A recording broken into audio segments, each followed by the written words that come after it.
All right, enough Yamal. Although I don't think we will ever get enough of Yamal if he plays like that. Arsenal against Paris Saint-Germain. This is the other leg. Paris Saint-Germain winning 1-0. Now, it's funny. I'll give you my impression as very much a neutral in this one.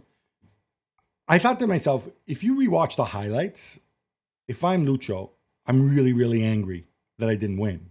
Or sorry, let me put it differently. It's the opposite of that, actually. At the end of the game, I thought, all right, I'm Lucho. I'm going to be furious that I didn't win by more goals because I really could have, put Arsenal down under 6 feet under in this game. And I'm annoyed with Gonzalo Ramos and Barcola for the late chances and so on. But then you rewatch the highlights and then you see that Donnarumma made some huge saves as well. Was this game actually more balanced than I imagined it? Or was my initial impression that Paris Saint-Germain actually wiped the floor with Arsenal incorrect? No, it was correct, but only for the first 25 minutes, really. And at the first 25 minutes, there's just no match. PSG are outplaying them. The stats are terrible from an Arsenal point of view. They have 20% of the ball. They can't do two passes together. 2 shots before minute 39. The Kivior header, and then Saka just belted him from 40. At that point, I thought Saka said, we have to take a shot. Let me just chuck this one away, see what happens. But then I think it leveled up, really. And after that, the game, there's not much into it. I mean, at the end, Arsenal have a higher XG than PSG. And they had those two massive saves from Donnarumma on Martinelli at the end of the first half and on Trossard at the start of the second half. So I think it could have turned slightly in a different way. I still think that the score reflects well overall the whole 90 minutes. But there was not much between the two teams, I felt. The Martinelli save, by the way, I was watching the post-game on Sky Italia, and it's a Techers corner, so that's why I'm sharing this with you. Yeah. He opens up his body, and he's not going to go near post. So early, and they said, I could see from where I was sat in the stadium, he was going to put it there. All right, I could not, but they said a top player just buries it at the near post. Yeah. Kylian Mbappe in that position, it's his top corner, and there's nothing that Donnarumma can do. Yeah, I think that's why for me the most impressive of the two is the second one on Trossard, because Trossard onto his left foot as well doesn't give you much indication. He could go near post, he could go across like he ended up just doing, and that's why for me that one is even better. Yeah. Did Paris Saint-Germain, was it a case of, because it looked to me, I mean, they what's so impressive about somebody who only really gets to see them in Europe and in highlights, let's face it, or against much worse opposition when I do watch Ligue 1 most of the time. Is it a case that they can alternate the possession game with kind of the counter pressing and whatnot in a way that very few other teams do, and they do it with such energy? Yeah, I mean, the intensity is what but how did makes that them. And is it a case that they simply, you're not going to keep that intensity for 90 minutes, or is it a case that Arteta somehow blunted them in the second half? Yeah, so the little trick from Arteta is that Arsenal signed pressing 4-4-2, which they always do. This is what they do. And that left a bit too much space for Dembele, for example, dropping deep. And so then they moved into a 4-2-3-1 shape without the ball out of possession, especially in their pressing. And that worked a little bit better, especially against Vitinha, Neves and Ruiz. But overall, the strength of this PSG team is that intensity, is the counter-pressing. Although Arsenal ran 6K more than PSG on Tuesday night overall, which it's a big number, 6K. There's usually not that much between teams of a similar level, especially at this level. So when you pass the ball, 24 times, 26 times, I've seen different numbers. For the first goal, for the first I goal. counted 26 to be fair, but I saw whatever 27, it is. yeah. But the first 25 minutes, I think it's a very long time since I've seen a team playing that well and walking all over Arsenal at the Emirates. Really, we have to go back to one of the great City teams or one of Klopp's teams. But it just doesn't happen. Arsenal are so strong at home, and yet they could not get near them. Really, Timber and Kvaratskhelia, Dembele, the midfield three. Really, there was Saka against Nuno Mendes. There was no way for Arsenal. And then I think where Arsenal deserve a lot of credit, Gab, is that it could have been like that, not maybe through the whole game, because you can't do that for 90 minutes. But they corrected it. And then, like we said, it was far more level for the rest hour of this game. I am so impressed with Kvaratskhelia in the way that, this is a guy who basically didn't really play for 6 months. to get, and he has a unique skill set as well. He's not a plug and play type of player. For Lucho to get him halfway through the season, to stick him into this team, to make him already do from day one what he wants, that it's a testament to Kvara's professionalism, but it also says a lot about Lucho's abilities as a coach. Yeah, I wonder what would have happened if they got him in the summer like they wanted to, and if he'd been there already since July, for example, and how better it would be now, how better the team would have been earlier in the season instead of waiting for kind of mid-December and then January when he arrived. We would obviously never know, but again, Timber has been so good for Arsenal since especially after the injury, and the first 15 minutes he had such a horrid time. I don't know how he didn't get at least a yellow card. Then after that, it was a bit better, to be fair, but like the rest of the team, the first 15 minutes were very difficult. All right, Jules, one goal is nothing. We don't know what's going to happen at the Parc des Princes. We could see Declan Rice scored another 2 free kicks from 40 meters out. And I'm already on the record. I've already said this. Arsenal screwed up, and it might have cost them the Premier League title, maybe more, when they didn't bring in cover after Gabriel Jesus was injured. And obviously, Kai Havertz goes down and blah, blah, blah. In this game, they had an additional challenge. Obviously, they got Merino to play up front. I think he scored 6 goals in 12 games, something like that. This is a good return. I still think it has affected them tremendously in the way they play. But at least it was the way they played. In this game, Arteta felt that he had to readjust things because Jorginho not fully fit, and I don't even think he was on the bench. Thomas Partey suspended for this game. You look around, so he moved Rice in front of the back four.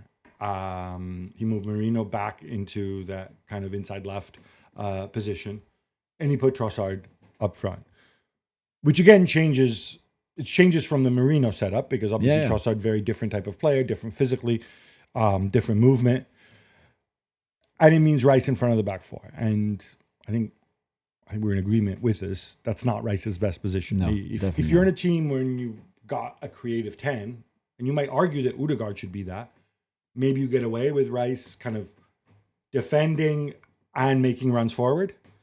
But when he is on his own back there and he has to defend and he has to break the press, he struggles. It's just not his game. I second guess this all the time, but people who are deep into Arsenal go back to Miles Lewis-Skelly and how he was that central midfielder. Yeah. Just purely hypothetically, maybe you couldn't do it in this game because Ben White wasn't fully fit and there was no Calafiori. You would have needed a left back. Is this something that we might see more regularly? Because I take it for red that they're going to bring in a central midfielder, and it's Taco Zubimendi, obviously. But if they don't, I don't know as a holding midfielder, really. I know how good Miles is on the ball and great, and that midfielder is more of his position than left back for sure. For me, he has the box-to-box skills, not a holding midfielder skills. And I know he's press resistant. There's a difference between being press resistant as a number 8 and being press resistant as a number 6. And I can't see him play as a 6. I can see him play as an 8 in this team, for sure. And you could have, there's a scenario where you could have Partey, Zubimendi, whoever you want in front of the back four, and then Rice on the right. So let's say Odegaard is injured or something. Rice and Lewis Kelly there. And I think, because I also think that Lewis Kelly, as we see on the Martinelli chance, the higher he is on the pitch, the more influential he will be, because he has that quality of passes. He sees the game really well. He's so strong and, again, press resistant. Then if you play him in front of your back four, he's going to be deep naturally. And I think, again, you will lose a bit of what he can bring you. So he's not a Jorginho passer. No, for me, he's an 8 every day. And I think that's is that what he did at youth level? Was he more of an 8? Yeah, it was more of the one that would bomb forward with the ball too. But again, it was easy for him. The other alternative, but the Partey absence was huge. I felt it on Tuesday. Really, the Dembele goal. There's that massive hole there because Rice and Merino are not really where they should be, and I think Arsenal are going to be much better next week with Partey back. It's funny because, again, dialing back to the summer, I thought, okay, Merino's there. He can also play in front of the back four and be a passer. He's a good passer. He's played deeper before. Clearly, Arteta didn't see him that way this season because, he used him differently. I did think about Nwaneri, but again, and then I had to remind myself, the guy's 17 years old. As good as he is, I know so is Lewis Kelly and so is Lamine Yamal. But dropping him, like, it's not an automatic thing, right? It's always, I said, what if you dropped him in the inside left position and kept Marino at center forward?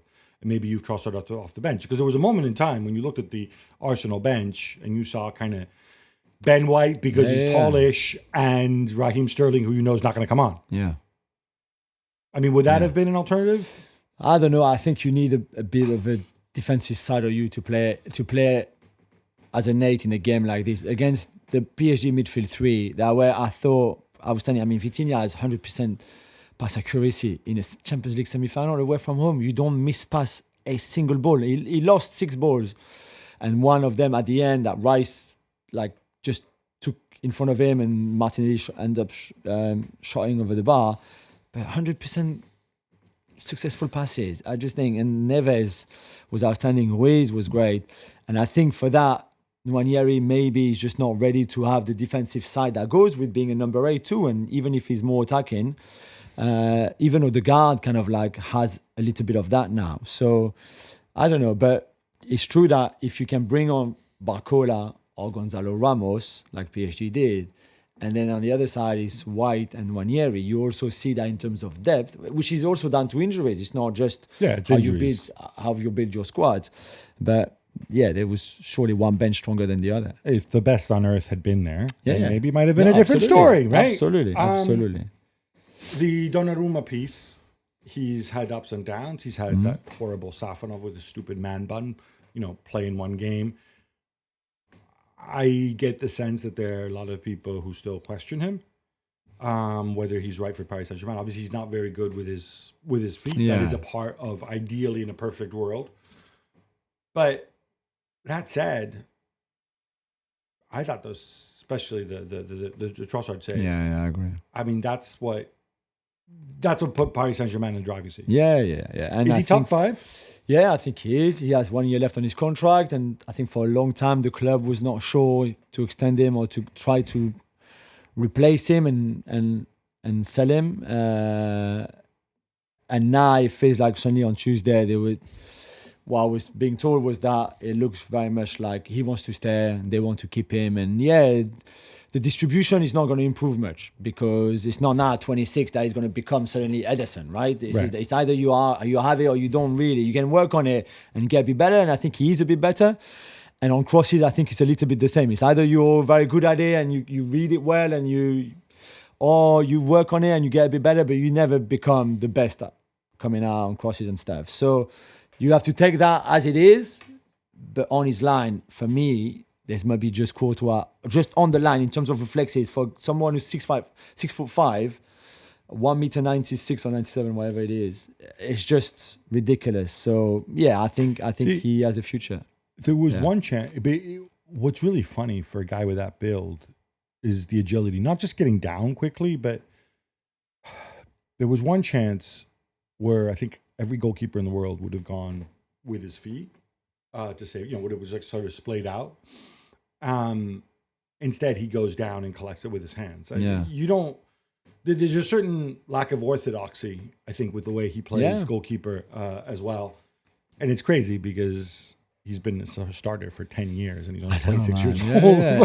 And he's so calm, I think. So calm. And for somebody from the south of Italy as well, I'm not sure that they are all very calm, but he's got that. And the scar that he got, obviously, in that Monaco game, we've mentioned many times before, made him look like, I don't know, like a bit scary, but he's so not scary. He looks very gentle, despite being big. But that scar is just a little bit out of character for him, really. Not that it was his fault, but yeah. All right.